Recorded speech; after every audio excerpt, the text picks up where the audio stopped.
Baga gara EL Academy nagaan dhuftanii viidiyoowwan garaagaraa barumsa wajjin wal qabatan ni argattu. Kanaafuu chaanalii kana subscribe godhaa, like gochuun namoota isaaniif fayyada jettanii illee share gochuun hin dagatina.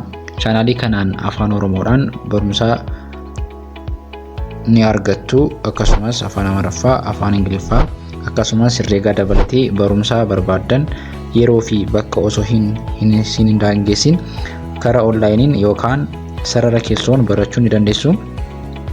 Namoonni karaa keessoon barachuu barbaadan bilbila viidiyoo kana jala jiruun karaa Imo, WhatsApp fi Telegramiin akkasumas miidiyaa hawaasummaa kamiyyuun nuun argachuu ni dandeessu.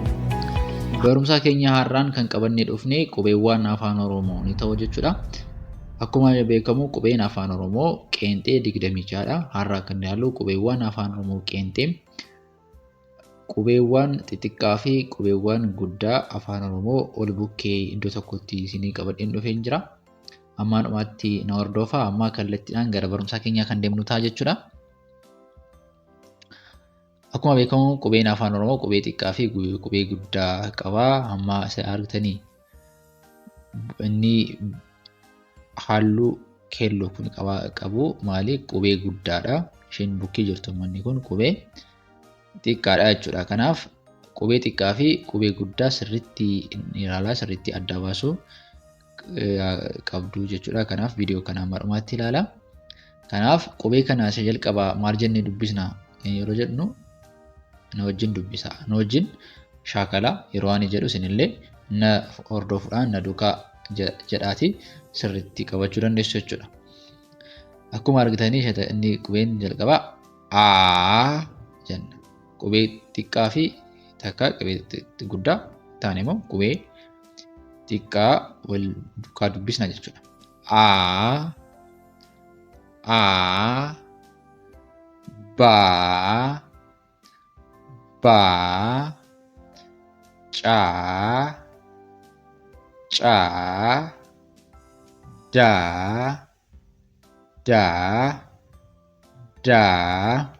takkorraa deebina na wajjin A Ba Ca Da ni taanu E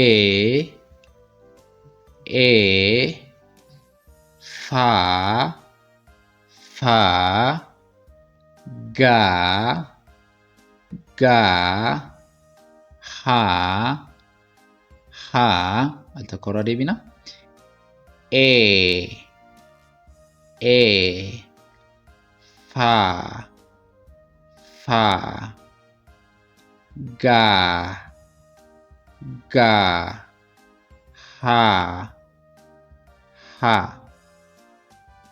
inni taane jiru I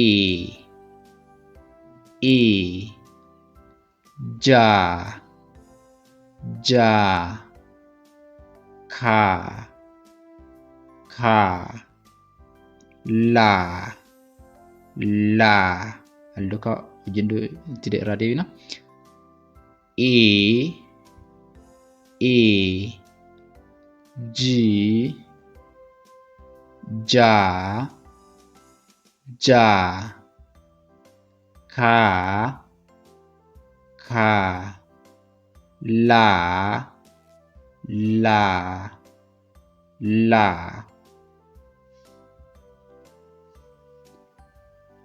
inni taane jiru Ma Na O Pa takkorraa deebina Ma Na O Pa jenna jechuudha. Taane jiru Qa Ra ra, sa, sa, ta, ta. Al tokko wajjin dubbisna. Qa, qa, ra, ra, sa, sa, ta, ta. Nittaane jiru o, o, va, va, wa, wa, ta, ta. Tokko irraa deebina. O, o, va, va, wa, wa, ta, ta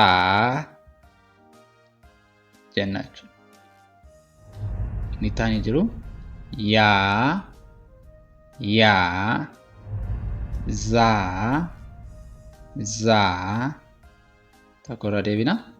Yaa, yaa, zaa, zaa jennee dubbisna. Iski al tokko amma immoo xinnoo ariifannee kan dubbisu ta'a.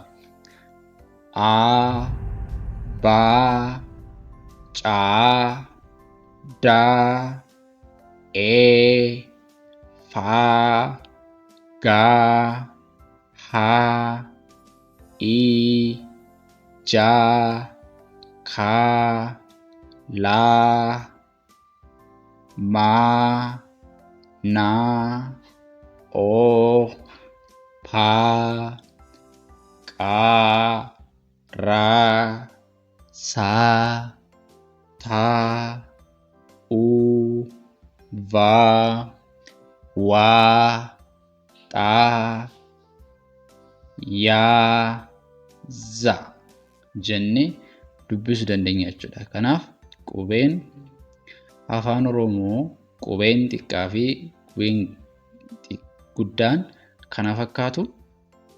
Haala kanaan viidiyoo kana deddeebi'uudhaan sagalee isaanii fi boca isaanii shaakaluu dandeessu. Namoonni karaa keessoon barachuu barbaadan qubee jalqabee amma dubbisuu dandeessan, barreessuu dandeessan yeroo gabaabaa keessatti barachuu dandeessu.